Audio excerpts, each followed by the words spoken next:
Good morning. You're listening to FloorDaily.net, and I'm Kemp Harr. I'm in Washington, D.C. at the Flooring Sustainability Summit, and I'm with Michael Martin, the president and CEO of the NWFA, the National Wood Flooring Association. Michael, how you doing? I'm good. How are you, Kemp? I'm good. We were in New Orleans last time we did an interview. We were in New Orleans in April for the NWFA Wood Flooring Expo. So congratulations on supporting this effort here. It's kind of nice to see who's here. I'm really impressed with the size of the audience and the stature of the speakers that they brought in. They really have some heavy hitters here. You represent the wood business, and you're here. The tile business is taking the leadership role here with Bill Greasy and the TCNA.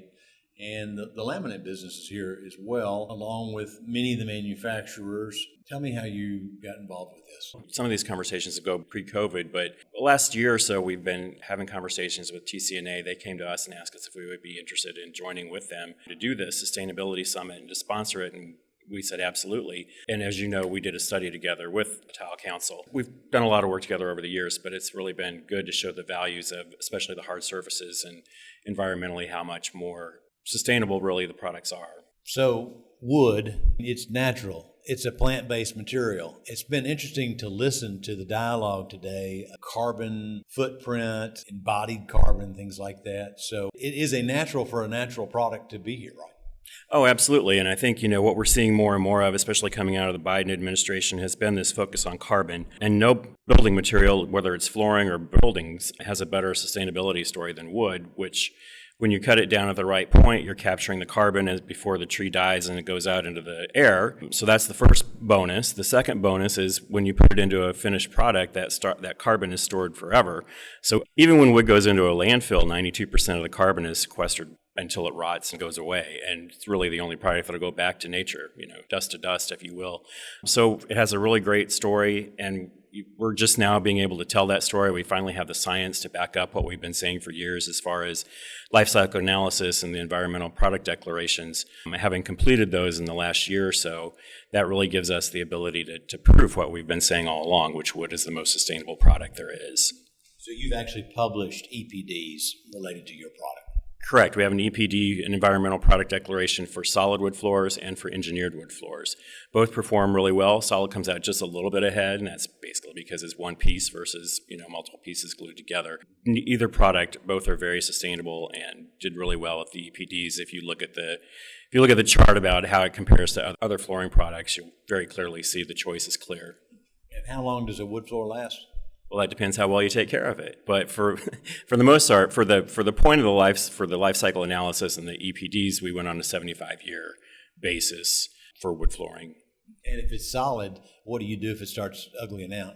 Well, if it uglies out, you can refinish it 4 or 5 times. So, as we start talking about environmental in terms of being circular and in terms of second life and all of those things, that's one of the reasons we developed our refinishable program. We have a seal program for products that are refinishable that have a large enough wear layer to be sanded and refinished, which also is a differentiator between some of the other products that are on a core that do not have a thick enough wear layer to be refinished, but they are, considered wood because they have a wood front. It's the architect, which is primarily the person who specifies in the commercial market, that's really going to make the game-changing decisions around sustainability. And it's interesting, wood is used some. You see it in restaurants, you see it in boardrooms. You don't see it day to day in hospitality and things like that. Why do you think that is?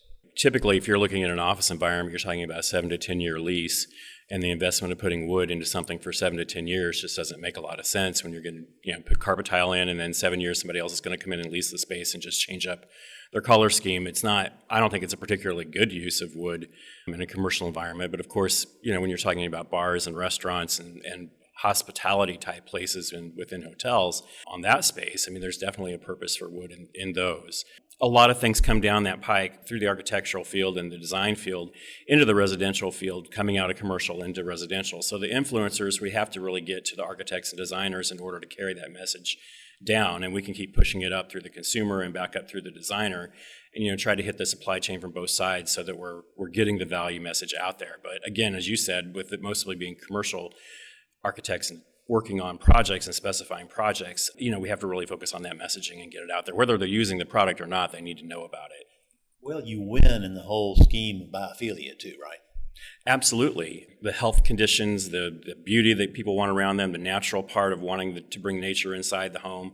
Nothing does that better than wood floor. And I think we're also seeing a large push on the architectural side for wood in tall buildings. Europe's maybe a little bit further ahead of us than we are here in the States, but we're starting to see, cross-laminated timber being used for tall buildings, for skyscrapers, for all kinds of buildings that were typically concrete, which of course the concrete people are lobbying against, but you'll find that it's more fireproof and more durable and can last just as long or longer than some of the structures. So that bodes well for us as wood flooring, because once the architects are familiar with wood in that tone, they're not really going to care whether that's softwood or hardwood or cross-laminated timber. It's a wood product. And so wood is good, and that's the messaging, and that will eventually carry down through the design trends, I believe. So that's wood as structural as opposed to wood as a finish, right? Correct, but I believe that once that messaging is really prominent right now in front of the architects, so the more they hear about wood being good, it just naturally extends to the floor. We just ran a news item this week about you starting a leadership program. Tell us quickly about that. Yeah, for years I've wanted to do a second meeting with NWFA that's really focused on running a small business, because I feel like when people come to our trade show, they're really looking at new product, they're looking at new techniques, and if you put a wood flooring contractor in a room and you give him two choices, he's going to go see the craft, because that's his passion, right? And then we don't want to take away time from that on the business side, but we also believe that because most of our wood flooring contractors didn't go to business school, they didn't get a marketing degree. There's some areas that we can help them on the business front to help them run their businesses better and allow them to focus on their passion even more. So this fall, we're going to do our first ever leadership summit, and that includes a workshop with the Small Business Administration. We're bringing in speakers from the Small Business Administration to cover marketing, operations, financials, all the basics of business, then follow that with a panel of our own successful contractors. So they'll get the best knowledge from small business professionals combined with real life experience of successful contractors. So we think that's going to be a winning formula. This is in the fall. Okay, well, Michael, it's great to spend time with you. Good to see you here at this Flooring Sustainability Summit. Again, been talking to Michael Martin, the President and CEO of the NWFA, and you've been listening to Kemp Harr and FloorDaily.net.